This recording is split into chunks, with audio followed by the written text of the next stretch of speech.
اللهم صل على محمد النبي الأمي وعلى آله وسلم تسلیما. بسم الله الرحمن الرحیم. د سوالاتو جواباتو نشست او دا ړومبی دوه مسلې دا خو د موز متعلق ډېر ناشنا عجیبې دي. اوله مسله دارم، یو سړی مسجد ته راغی یا مشر یا ورته د ټایم پته ونه لګېده یا یې چانه تپوس ونه کو او دې د فرض موز نیت یې وتړل او دې کې لږ ساعت تېر شو، امام راغی، مقتدیان ودرېدو، یعنې د جمع موز ودرېدو. اوس په دې څه کي؟ جواب دا دی، دغه دوران کې دله موز ماتول پکار دي، خو د هغې څه صورتونه دي. اول صورت دا دی که چېرې دا د سحر مونځ وي او د ماښام مونځ وي، نو په دغه کیفیت کې که د یو رکات کړی دی او که نه دی کړی، که رکات یې کړی هم دی د یو رکات سجده هم کړې ده، نو بیا هم دې سلام به چرباسي او را به شي امام سره به ودرېږي. ټیک شو؟ د سحرې په مونځ کې او د ماښامې په مونځ کې په یو رکات باندې. او دویم صورت بیا دا دی که چېرې دا مونځ یا د ماسپښینې وي، څلور رکاتیز وي، د مازدیګر وي، د ماسخوتن وي. اوس دا صورت پېښ شو، نو اوس په څه کي؟ د دې صورت جواب دا دی چې دا صورت کې د یو رکات کړی دی، نو دی به ورسره دویم رکات وکړي په خپله ځان له، نو بیا به سلام چرباسي، امام سره به ودرېږي. خیال مو دی؟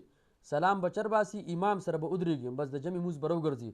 دلته کې دا چې کم دوه رکات نو دی نفل شو، هلته کې د جمع ثواب ورته میلاو شو. او د سحر او د ماښام مونځ اخو نیمېدی شي نه، د دې د وجې نه ځکه سفر کې هغه پوره دي. نو دا دوه صورتونه دي. او که چېرې مثال د څلور رکاتیز مونځ کې د دریم رکات سجده یې کړې ده، نو یا دریم رکات یې کړی دی، نو دغه دوران کې رکات سجدې سره مکملیږي، نو بیا به مونځ نه ماتي ها چې دریم یې کړی وي په څلور رکاتیز کې. او که چېرې د دوه رکاتو کې دویم رکات کړی وي، نو بیا به دې حالت کې مونځ نه ماتي. دا دوه صورتونه ډېر ناشنا دي او دې ته کتل پکار ضروري مسله ده. دریم مسله دارم، په فرض مونځ کې چې کم ډک رکاتونه دي به دې کې صورت پاتې شو، نو صورت ویل خو واجب دي، نو که په هیره باندې پاتې شو نو بیا به سجده سهو وکړي، بس مونځ یې هغه برابر دی.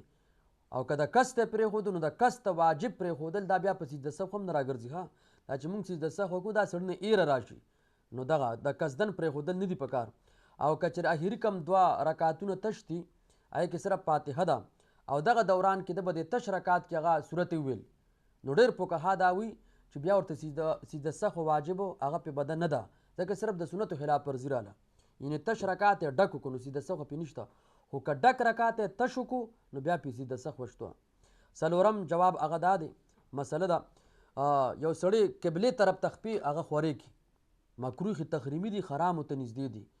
او که چېرې قصدن یې خپې خورې کړي دا سړی فاسق دی، د داسې کس ګواهي به هم بیا قابل قبول نه.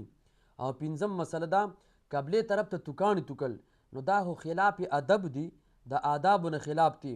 خو لیکن بیا هم چې کم کس به داسې وکړو، پیغمبر علیه السلام داسې یو کس د امامت نه ختم کړو، عام امامت یا د بادشاهت امامت چې قبلې طرف ته توکاڼې توکل، نو دا د بې ادبۍ نه د الله تعالی موږ تاسو بچ کړي او دغه مسایلو باندې د الله تعالی موږ تاسو د عمل توفیق راکړي.